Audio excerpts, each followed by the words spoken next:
I don't know. Oh, shit.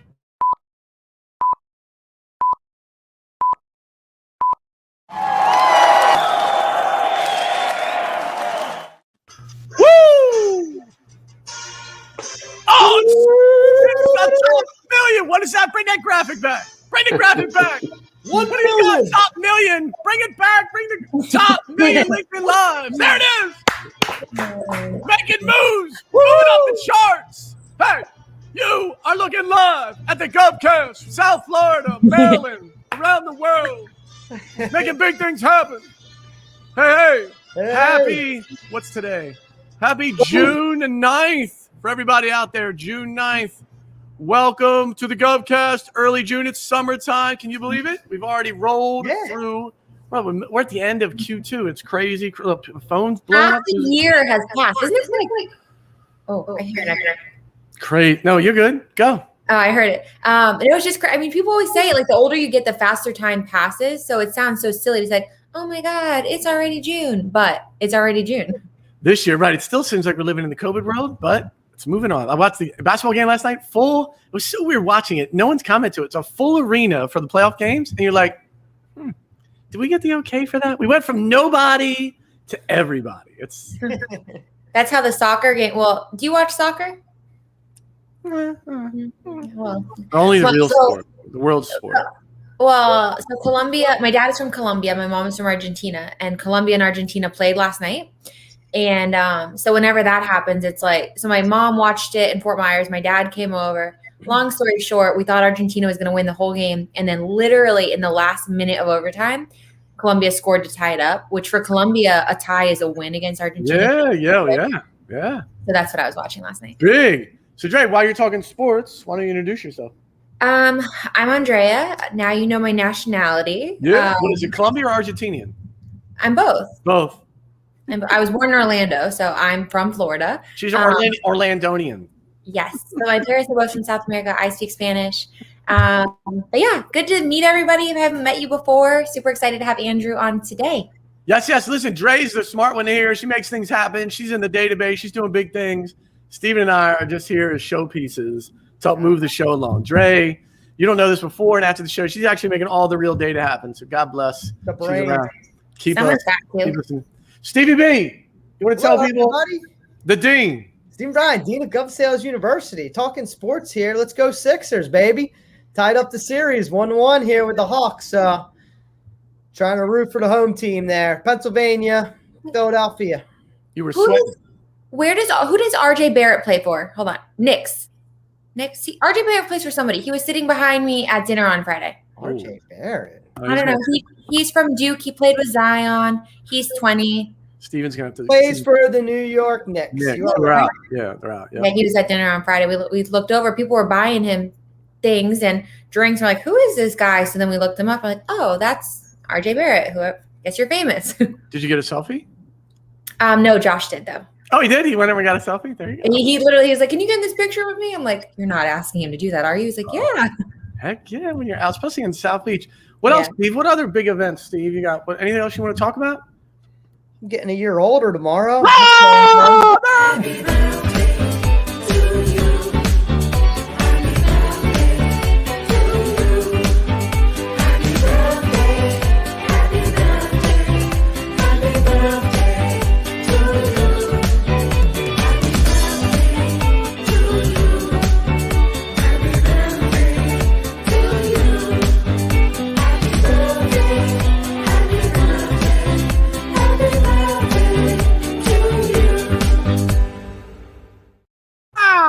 Amazing! That's incredible. I need to share that with my family. I'm going to see my grandma tomorrow, and she will love that video. That is awesome. The best is, I was going to interrupt you. I thought you were going to mention the webinar or something. We had that set up, so the production staff created that in the last couple. So Steven's birthday's tomorrow. So happy birthday, Stevie B. Yeah, awesome. How old are you tomorrow? How old are you? Thank you. How old are you tomorrow? I'm going to be 40, so always 30-something. That's what I'm going to be 40? You're going to be 40 tomorrow? No, 39. Are you 39 tomorrow? Yeah. Got it. A Dean at 38. Oh, crazy. Thank you, Dre. I appreciate it. You know? She was saying you look more. 50. She was going the other way. Oh, yeah. People ask you your age. I'm telling a tip to the whole audience here. Just tell them you're older than you are, and you always look younger, right? So just tell them you're 50. You'll be like, oh, you look great for 50. So that's the secret. No, but until someone says, "Oh yeah, that makes sense." Right. Oh, they're like, oh, those wrinkles. Those wrinkles. The best is though. I set that up. We had that going. I thought Steve was going to go webinar. What else is going on? And he literally went birthday. He did not know that video was coming. So that was good. That was a great video. I am so impressed. So kudos to Team GovCast. Thank you so much. Make it happen backstage. Look, we're gonna re-cue that up. So rewind that. Whatever you have to do in the digital world. We'll play that again at the end. So get ready for your birthday, Jack. What's that? Get ready for your birthday. You'll have all those fun pictures too. Oh, they got an old video of mine. Mine's they got an old one all queued up. They don't have to remake that one. They just cue it, whoop, run it again. Yeah, don't the animals. We got me in the background here hanging out today. That video was everything. Got the new golf cart. It was all in there. So listen, so happy birthday, Steve. Congratulations on the soccer game, Dre, I think. So listen, we're going to have Andrew Lee on the show in a couple minutes. Andrew is the CEO of SurfBigData. And so a small business certified federal contractor is going to talk about big data, how to win deals with the government. So today will be sales focused. Crazy that might be. Right. We're going to keep it moving, though. Look, the cat's Mia's already fired up about it. So before we get that, two things. One, as we've said for a couple weeks now, this is use or lose month for a lot of the state and local agencies. So at the end of the fiscal year, spend a ton of money. So just want to encourage you, whatever you're doing, listen, it's worth a couple days of your time to step back and see a couple of the local agencies. What are they doing? Do you have something the agency might need? And reaching out because they have a ton of money to spend. You'll see on that chart, it'll really be 3 times as much. I think we have another one week by week as you go through the month, because some of you were like, it's too late. It's too late. Listen, there's week 4. So you saw in the first chart, it's already 3 times as much this month. And you can see on this chart, the last week will explode as well, $80 billion. That's just last year, $80 billion in week 4. So you still have probably 2 weeks. And I know you're like, no, most of you are like, no, it never happens that fast. What does? Government agencies need a ton of things, and especially when they have money, they're going to lose. Like if you provide anything they could need, you reach out and go, oh, we have widgets. I know you need widgets. I'm like, yes, I want 1,000 widgets, right? I want 1,000 widgets. Yeah, I want to caveat on that, Jack, because a lot of people are sitting back and they think government, they think the bid world. So a lot of these deals are built through relationships. So you have to call and be proactive to get this business. So you see that at $80 billion. So you actually have to call the agencies. You're not going to just say, oh, here's my bid for use it or lose it money. Like that doesn't exist in the world, but they do have the money that they need to spend. So pick up the phone, start calling agencies today. Like tune out of our GovCast. I don't even want you watching this. Go call the agencies and make some money because that's what we're here for, Dre, right? Like you can watch the replay later. We're trying to get some viewers here too. All right, come back. Don't leave yet. Too late, they left.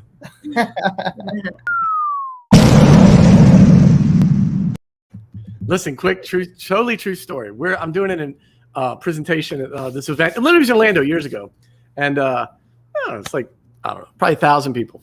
And so I'm on right before lunch, which is like a really good time normally. The guy, I take the stage, about a half an hour presentation.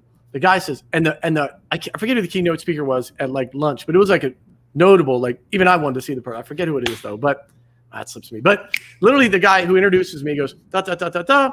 Hey, and if you have to use the restroom, go now because so-and-so will be on like right at noon. And I mean, half the room was gone. And you're like, I just looked at the guy. I'm like, what'd you just do right there? So that's what just happened, Steve. Steve's like, go, get out of here. Now we can't celebrate your birthday at the end. So I just want to encourage people to be proactive, put yourself out there, call these agencies. When this money, like it's going to change your world. Like, and then you could also promote yourself for the fiscal year, right? It's coming up July 1st. So you want to be a line item in that budget as well. Amen. Well, the budget's probably set, but yes, you want to get some of the money spent. And listen, one of the things we're going to do is a lead into that next week. We're actually during this time slot going to have our webinar about how to win sales with the schools. So Steve, you want to tell folks about that? Yeah, it's actually a great time right now to target schools because there's so many different acts and plans that have been initiated by our federal government to give these schools funds. So K through 12 is, I don't want to say like the stepchild, right? But they're always like, hey, I don't have the money, but now they do have the money because they're reopening up. So they're prepared with the funds. You just have to get learn how to win the business. So that's what we're going to do during our webinar. We're teaching you how to win business with the schools. Yeah. So come join us next Wednesday. It's going to be same time, 12 o'clock Eastern, and you'll be able to join us for free. So there's no excuses. Come to www.govsalesuniversity.com/webinar. You can register for free. And if you can't make it again, if you're registered, we also send you the replay. So hope to see a lot of folks there. And we also going to give away some cool surprises. So hopefully you can join us. Steven's birthday gifts that he doesn't like, we're going to give those away. And listen, I would just add just one other note. In addition to normally, when you talk about selling to the school, the summer's the time schools buy a lot of their stuff, obviously at the end of the school year before the next year begins. But listen, there are literally with the COVID stimulus packages, schools in those last 3 incentive packages have received a ton, T-O-N, of money. Ton. We're actually going to show you some of the charts, some of the where the money comes from. The schools have more money now they've ever had in their entire existence, ever. So if you think, I don't want to go sell to the schools, we don't have any money. School, literally, if you go Google right now, school spending, school funding, you'll see schools, they'll literally have articles about them. They're like, I don't know what to do with all this money. One school, there's one article out there, bought 2 laptops for every student. 2. They're like, oh, we have this money? We never had none. We had no laptops. Now, the 2 laptops for every student. True You need a backup laptop. Who doesn't need a backup laptop? Right. That one broke? Oh, we'll mail you another one. So, Hey, we gotta get Andrew. He's probably falling asleep backstage. okay, let's do it. So let's bring in Andrew Lee, CEO of SurfBigData. Andrew Lee. Hello. Thank you for being with us. Hello. Yeah, Hi. everybody can hear me. Yes, yeah. Loud and clear. Okay, thank you. So thank you for having me here. Have an opportunity of speaking in front of you guys. Fantastic show. So yeah, well, thank you so much. So you want me to introduce myself? Yeah, do your thing. Tell people, Andrew, about your background. Yes. Okay. My name is Andrew Lee, co-founder of SurfBigData. So we have 2 startups before the SurfBigData. So it's interesting. So we very heavily focus on technology developments, innovation. So far right now, we are dedicated in big data solutions to connect the information for true intelligence. So our achievements and products, include a large enterprise CRM. People maybe think about Salesforce. Actually, when we develop a technology at the same time as Salesforce did, go to that round, we go to another round. So our software be purchased by the large tech company, and also the smart city solution, and also the large smart transportation ecosystem developments. So my personal developments from the bioscience and materials into the business now, and also the data guy.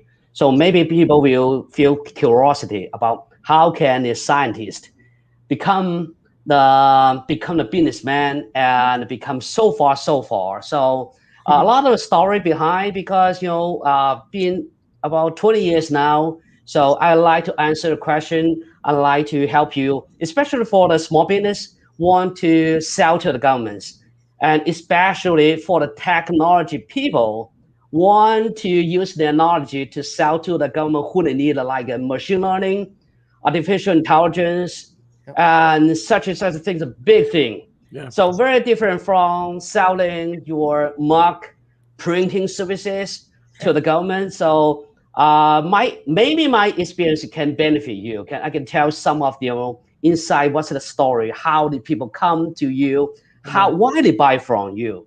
So I'd also want to introduce my team. My team has been a long time together, so they have a different background. They have all the PhD in computational fluids dynamics, electrical engineering, such. When we are young, we are in a math Olympics, right? So people think, okay, how serious that things into the real world. So how this, my experience also can tell that, hey, can also benefit also the purchasing side. So also the selling side, purchasing side, like a contracting officer, like a program manager, they are all different. So if I like to see your question, I like to help you to understand what's behind the purchasing power, why they buy, how do they buy. That's very important. I would consider this is like a science, not only the selling things, but also really truly why they buy it, how do they do that. And so for folks that literally our guests have gotten super smart. We've had PhD now. Andrew's super. Our guests, our booking staff, amazing. So I think Andrew, born in China, as he mentioned, biologist, scientist, true scientist, right? Move into the business world and become a contractor for the federal government. So if you think you can't or it's too foreign for me, like Andrew's story and the success of his company is amazing. And so if you have any questions for him, please put them in the comments below and we'll ping them up for him.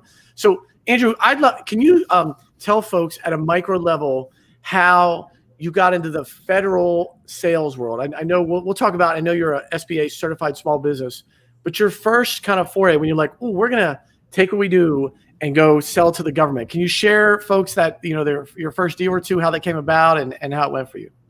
Well, so I will say that very common mistake. I have made it before, right? So I made it before. I teamed very good mentor. So mentors are teaching me a lot. Work for the DoD and R&D and all of the purchasing. So, well, as like a scientist at the beginning, so I try to sell my knowledge. I try to tell them, hey, I do the math, I do these software developments, blah, blah, blah, blah, blah. And then, so purchase side saying, okay, hey, what's the matter to me? Nobody will care about what do you do. I care about what should I buy.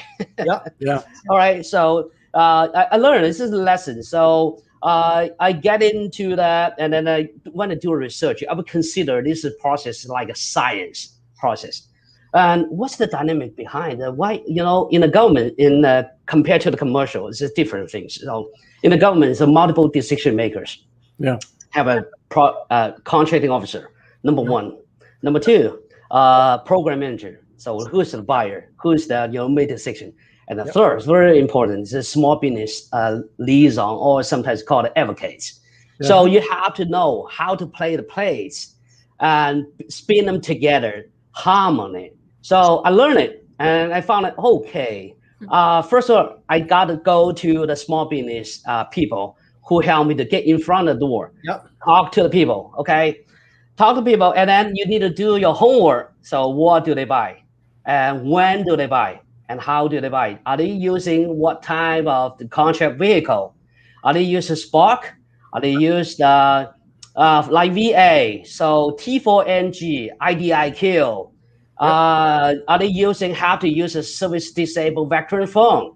If they are, so can I team with somebody who already have the contract? So all these are such things that you need to consider strategically.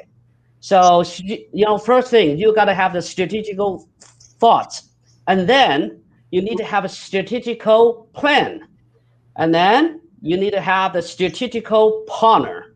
So after strategics, you need to have the tactical plan. See that how to share your intel with the partners.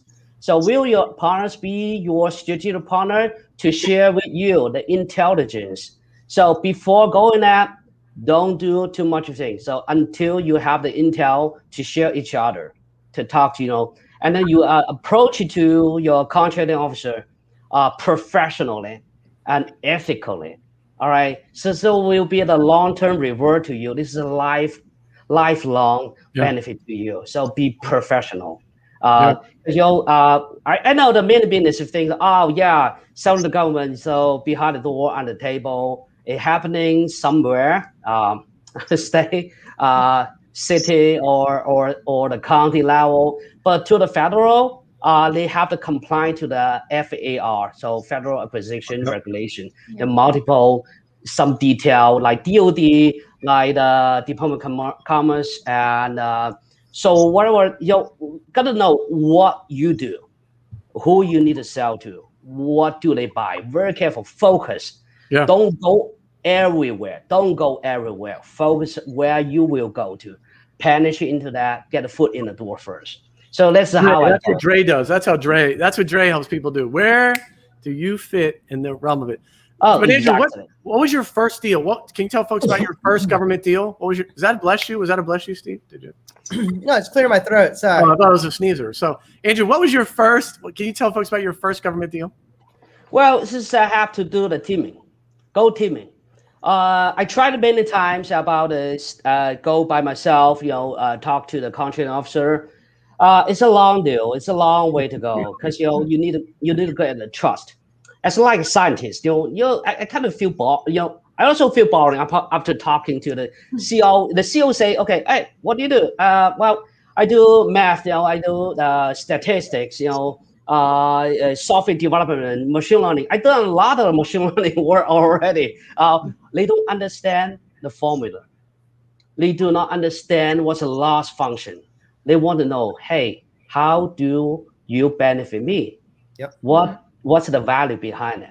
So I need a team with the people, and the teams have the capability build a relationship, right? Build a relationship. Teaming, no doubt. I be honestly to you, for 99% of a small business, you better to go teaming before you go into the first contract. When you say team, for our audience, you team with a prime contractor. You found another company. Well, exactly. Yeah. Sometimes the prime contractor, sometimes the contractor who's have a past performance in other agency, but they still need to get your capability to team together to go into the new agency. They never done business before. Yeah. So they have a more interest in you to go there together.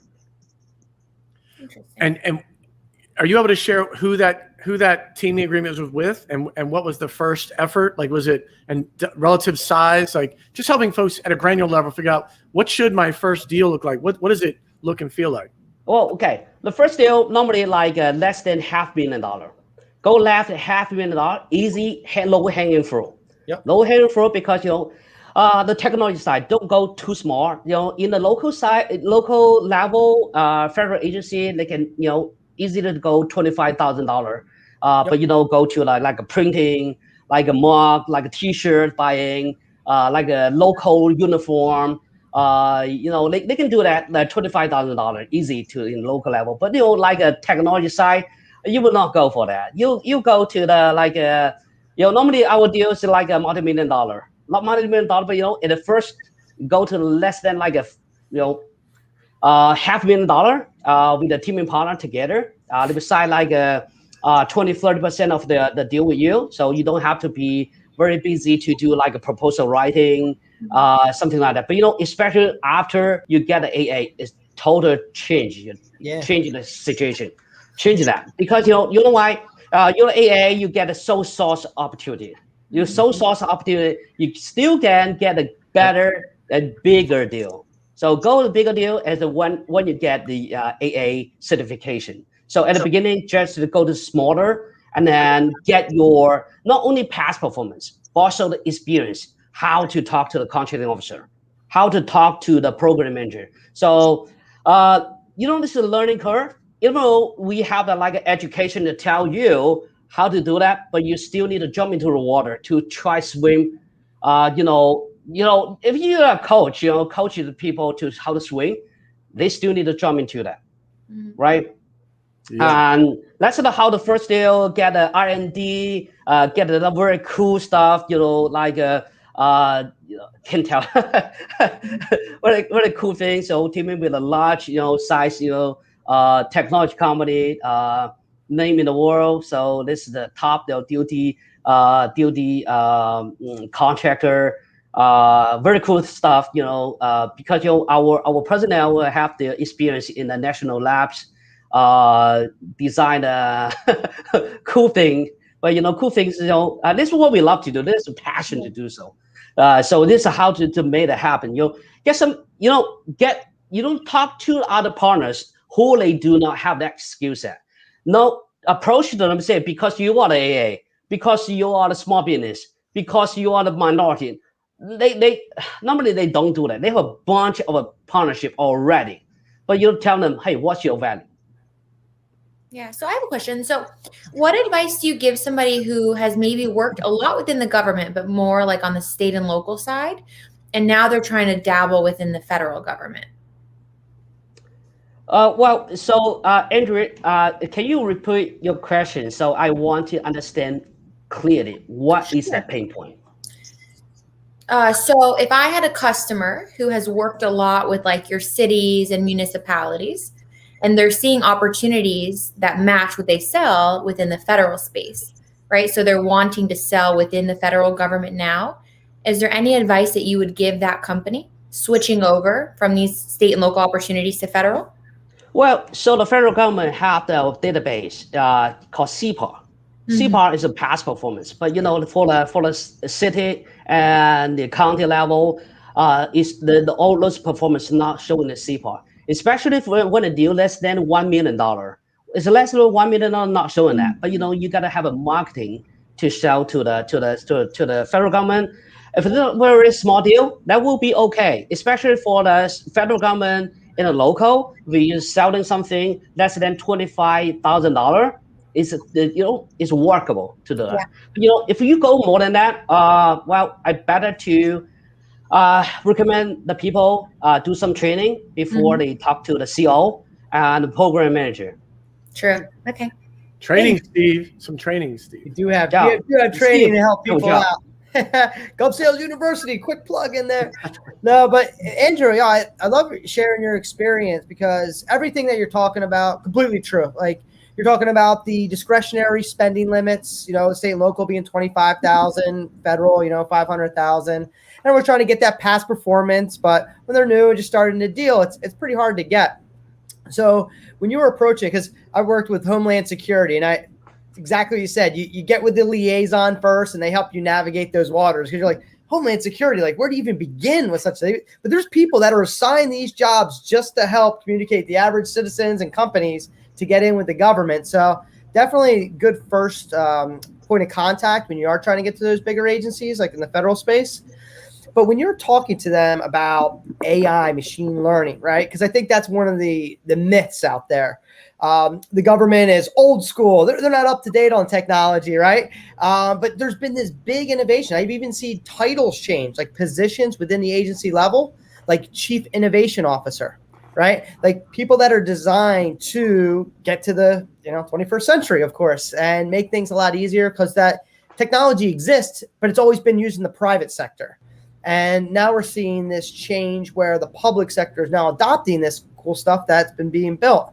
So for anybody that's developing a new product or service out there to help with technology space, what kind of hurdles did you face and how did you overcome them? Because sometimes you're talking above their head and they're like, wow, like, I don't even know what this is going on. But how do you simplify that to get your foot in the door to win that business?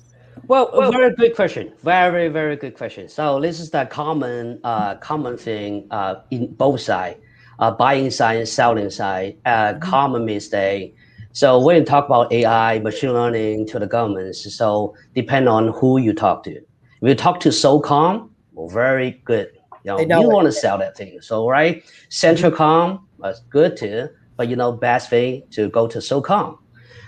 When you talk to the other agency, careful. Everybody talk about the same thing.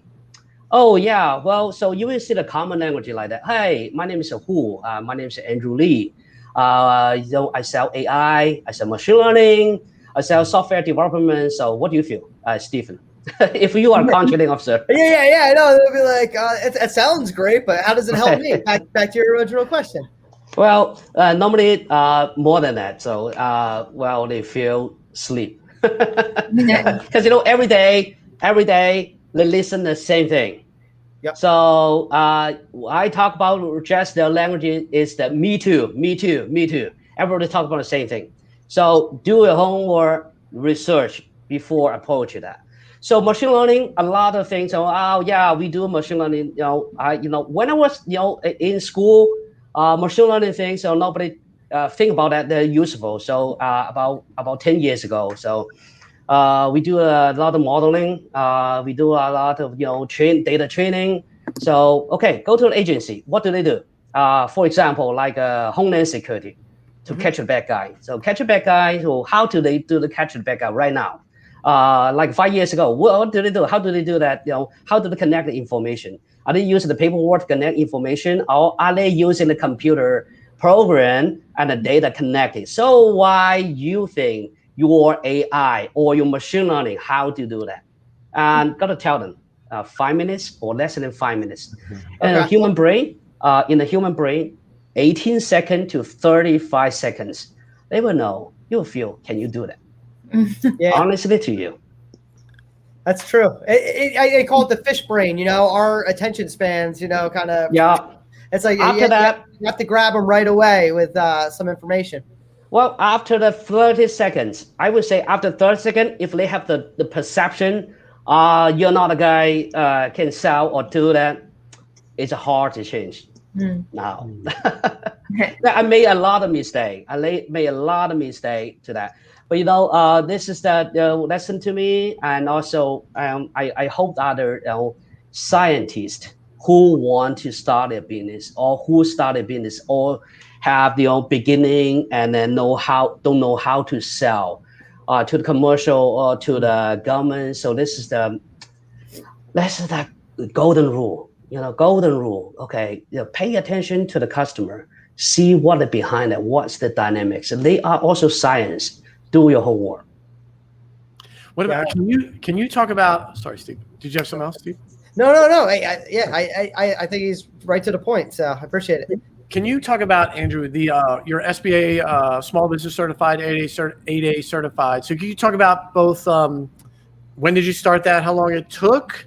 And then to our audience, what was that like? Did you do it on your own? Did you hire a company to help you? How did that happen? Honestly, I hired a company to help me. Okay, so this is a very complicated documentation. Also, if you compare to the GSA application, GSA schedule IT 70. So I would say that AA is much easier than the GSA application. So I still hire the people because we are a small business. So how do you have the time and energy to deal with those tons of paperwork? So this is I will not say the complaint to government. Well, because they never put their foot in your shoes. They never have a chance to start a business. Or they're in the position to say, okay, I need this document A, B, C, D to support what you claim to do. So we have to prepare for that. So it would take. It also take me. Let me see that 8 months to prepare for it. 8 months. Very common, right? So 8 months to get get the document done, and also to be certified. So I've been certified more than 1 year, so quite fresh to that. So leverage that to approach to the government agency. But again, even though you get this certified, careful, still need to do the teaming, because the teaming easier to get you inside the agency. Easier because they leverage your AA. You go to them, you tell them, oh yeah, because I'm AA, they gotta use me. No, contracting officer will not do that. Nope. Just like GSA, folks feel like I got on GSA or I have my certification. Small business, woman-owned business, minority-owned business.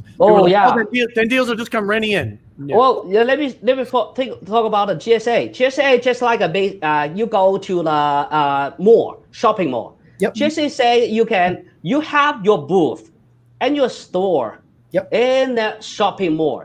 But nobody's saying all the customers have to go to your store to buy from you. True. You still need marketing, and inside the GSA you have a Macy's, you have a Targets, and inside Targets you have another vendor layer about that. So look at that. The marketing, like you training the marketing is very useful. You gotta tell the small business now. You have tons of money go to the shopping mall. You have the 10 million customer go to the shopping mall. But tell me, what do you do? How do you sell more effectively to a customer? So true. How do you enhance your revenue cycle? So all this is science, not only the business. This is science, in the brain. How long ago did you get certified as 8A? 8 months. 8 months ago, great. Can you talk about the change then you've seen in the process? So folks, they hear it takes a long time, a lot of paperwork. I don't want to do it. So you did. So what's the benefit? What have you seen once you got certified? How has it helped you? I know you mentioned, hey, things then become sole source. A lot of competition gets thrown out. So can you help folks understand that? Why would they go through the 8-month process and get certified? Okay. So I will compare the before and after AA. So before AA, the small business advocates, are hard to talk to you because they need to finish their quota.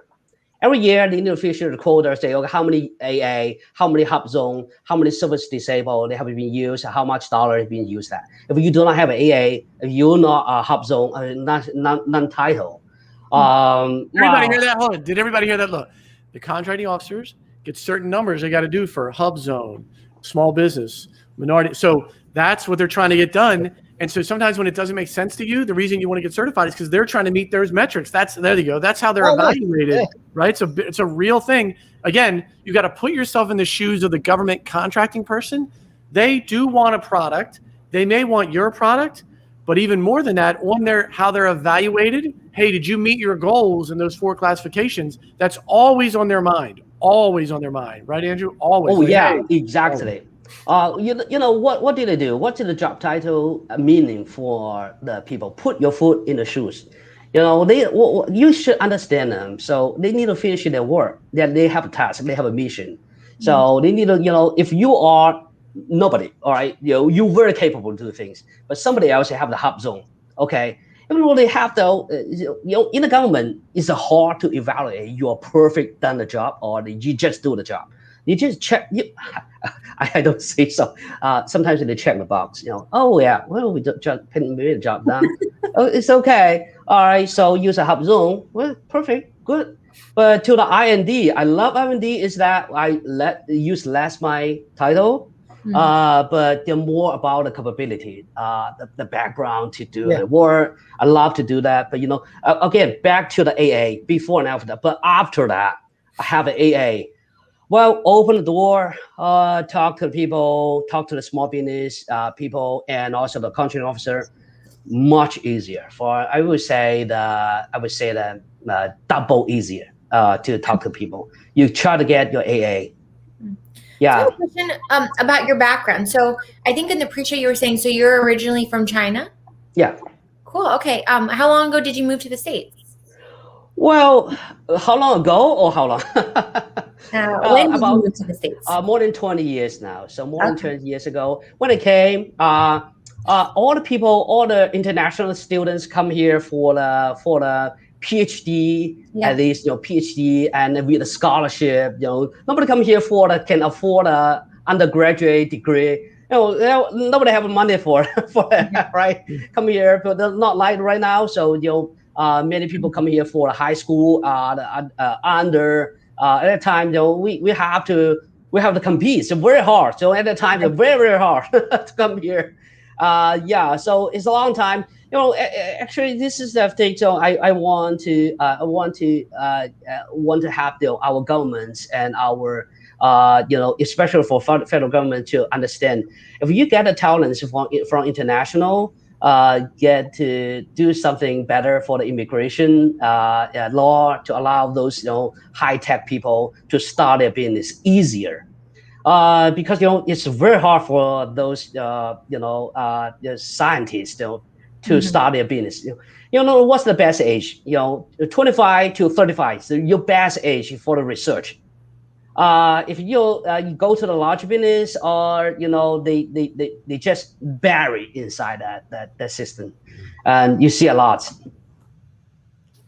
Cool. So a little birdie Andrew told me about a cool project. Here we go. What? Yeah. All right, go ahead.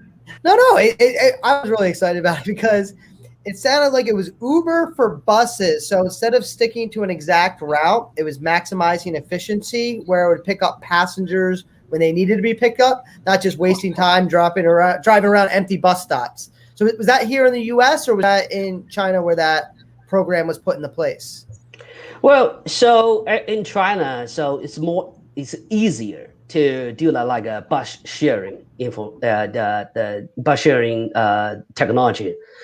In the United States, I would say the New York, San Francisco, Chicago is easier. But for other city or town, for example, like Fort Lauderdale, it's not very easy to do so because the spread out of the population, the citizenship, this is the very depend on the like Singapore, Hong Kong, it's easier to use that bus sharing. So this depends on background.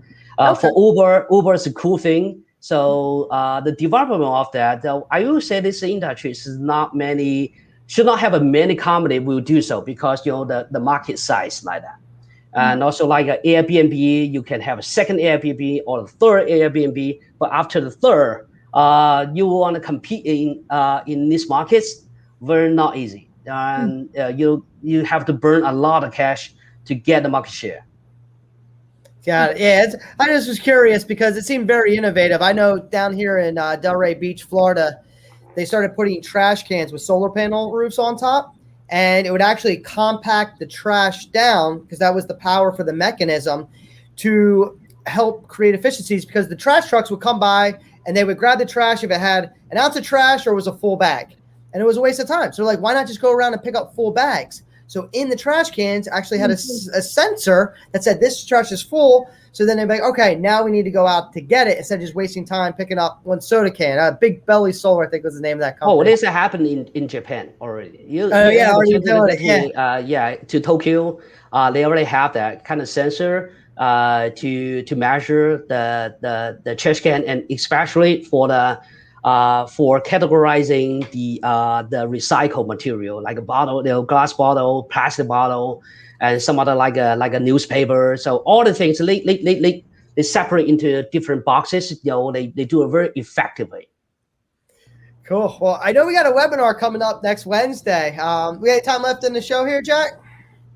Oh, yeah. So before we do that, so Andrew, your story is amazing, right? And so I think folks relate to it, especially coming from another country all the way here to have a company that sells to the government to get certified as a small business. That's crazy. So our audience, the chance that he's living it, and Andrew was up in the DC area, he's now down in South Florida. So if folks are trying to reach out to you, obviously they can go to surfbigdata.com. How else would they reach you, connect? You could maybe help them with their teaming stuff. What's the right way for folks to reach out to you, connect with you? Okay, everybody can go to my email. So the email I type in the chat box, Andrew Lee at SurfBigData.com. Oh, cool! It's right there. Okay, Yep. There it is. Good. Any other way? Anything else, Andrew? You want to tell folks before we let you out of here? Any other feedback or any other way you want them to reach out and connect with you? Well, I would say that if people have the question about how to approach it the first time to the federal governments or any kind of level of the governments, I can share my insights. I want you to bypass some of the common mistakes I have made and many people have made before. And I can tell you that many large business, small business still making that. I can tell you that don't do that. Don't do A, B, C, D. Do something. Try something. But not guaranteed. But actually, absolutely not guaranteed. Especially for some of the consulting business approaching, promise you to buy how much from the government. Yes, they have money. The government have money, but but nobody say really guaranteed to buy from you. Except your Lockheed Martin, you have the F-35. Okay, I'm the only guy to offer F-35, F-22. You have to buy from me. But we are not. We are a small business. We capable to do that. But try to narrow down your scope precisely to target it, and that's why target it consistently to go for that, and tune up your capability, tune up your language, tune up how to approach that. So true. Listen, Andrew's living the American dream, so encourage you to reach out to him. Him and his company, amazing story. Andrew, thank you for your time. Much appreciated. We'll have you back and watch your growth as a company. Thank you so much. Yeah, thank you so much. God bless. Hey, listen. His story is amazing. Like literally. I mean, we didn't get into all of it. It's crazy. I mean, him being born in China, coming here, biologist, turning entrepreneur, businessman, and then having success. Not just selling. I think a lot of people can make that happen, but becoming a contractor and selling to the government, and then becoming a certified small business. Amazing. He literally is the American dream happening. So encourage you to reach out to him, follow his story. I think his company has been around now for 7-8 years. So amazing what they're doing. But listen, in addition to that, we want to set up, we're having a webinar. Listen, we're going to have a webinar June 16th at noon. So to replace this time slot, we're having a webinar June 16th about how to sell to schools. And so the reason this is so important, a lot of folks schools don't have any money, or I don't really work with the schools all the time, but now is the time to sell to schools. They have a ton of funding from the COVID relief packages. So we're going to teach you everything you need to know June 16th at noon. Learn how to sell to schools. Now is the time. They've never had more money than they have today. Learn how to sell to schools on June 16th at noon. Do not miss it. Right? You will not miss it, because I will be there and Dre will be there. But I loved Andrew's point earlier. He was saying, I paved the path. I made the mistake so you don't have to. He's like, don't do A, B, and C. So going back to the webinar, we have been doing this for 25 years. So if you're trying to get in, you could go find out the hard way, or join us for an hour, Wednesday, the 16th at 12 noon, and we will teach you everything you need to know in order to win business with the schools. Amen. Great. Anything else you want to add to today? No, I think you guys covered everything. Crazy. All right. Well, great. Thank you so much. I think on the outro, we just want to celebrate Steve. Have a great birthday. I think you're bailing the next couple of days, right? You're going out and doing some birthday thing. Yeah, catching a flight tonight. So gonna be up there. Sister's picking me up from the airport and staying at her place. Where are you going? Flying to Philadelphia. Got it. Are you gonna go to one of the games this weekend? No, actually, I'm spending some family time for my birthday and everything, and then meet up some old, friends that I grew up with, and we're going to go out to Lake Wallenpaupack. Lake Wallenpaupack, yeah. Well, Lake Wally, we call it. Gotta get a boat, do some fishing out there on the lake. So looking forward to that. I love Lake Wallenpaupack. I love that place. So have a great time there. By the way, can we go back to that picture of Steven hanging off the rock? I thought you didn't do that. I thought just your wife did That's a different rock. That's a different rock. That's a different rock. So that is a camera angle. Hold on. So you ever see, like, I don't know, be stereotypical, but like a lady will take a pose with like her hand on her hip, like kind of turned sideways, like. Yeah, it makes your arm look skinnier if you do that. Or something like that. So that was like trick photography in a sense. So where like she got behind, so it looks like that, but really it was like a safe plate, like a flat ledge. He didn't really take a cool picture. His wife did. Oh, you did not. You know what's funny you say that? Yeah. I know we got to go, but I literally on social media there's a whole string of the message about social media was, hey, not everything you see on social media is true and real. So there's all these pictures of all these kids. Looks like they're hanging over like one arm, very similar, hanging onto a rock. And then when you look at the other angle, they're only a foot off the ground. But the way the angle of the cliff is, it looks like they're hanging off. Yeah. So I had those pictures. So. Oh my God. All right. Listen, we're out of here.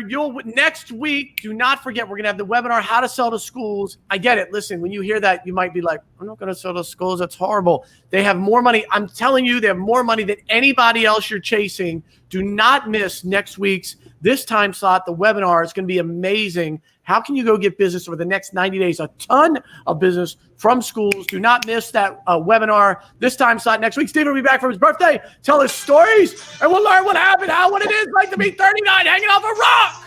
Woo! Woo!